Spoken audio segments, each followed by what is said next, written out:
Yun. Sinasabi. Oo. Tingnan mo mamaya sa dami ng Joy na yun. Tingnan yung Joy na yan. Yung ano. Ito mamaya, gumagawa kami ng Joy. Umorder kami. Ito ho yun. Magkano ang ganito? Huwag na sabihin pa ng presyo. Ayan. Yan na yung magagawang Joy. Lahat na yan. Ang ginagawa namin maamang yan. Kaysa naman bumili lagi sa tindahan. Wala pang 100 sa balot na. Ayan ipamimigay natin sa mga ano. Tulad sa mga ito, sa Wilkins.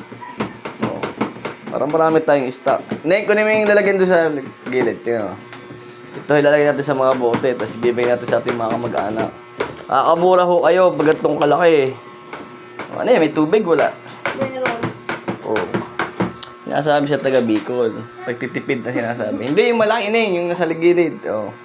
Mamaya papukuhanin natin ng mga bote ang kapitbahay. Ang ating mga at bibigyan natin. Swerte ang kapitbahay. Sila maghalo. Sino magkano? Yung Wilkins, yung malaki na nandun, lagayan. Ay magkano sa tindahan ng Joy? 50. 50. 45.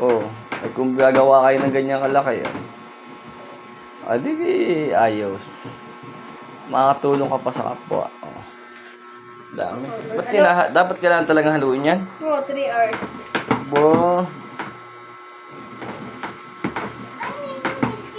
Tigas Yung malaking galon din. Yung malaking galon sa gilid.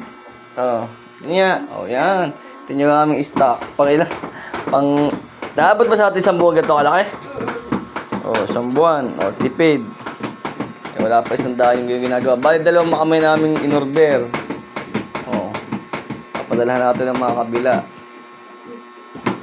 Diga? Kanina ho kami namili. Ang mangungutngot. Gusto kasi! Matik Hindi. Tigas kasi. Dami pala yun, ano? Ilan ganito yan pag nagawa? 6 liters. Ilan liters ba to? 6.6 yan. Abot dito lang yan. Dati, papuno na to dati. Ito yung kasi sipag. Ito sinasabi. Nagawa ng paraan para makatipid.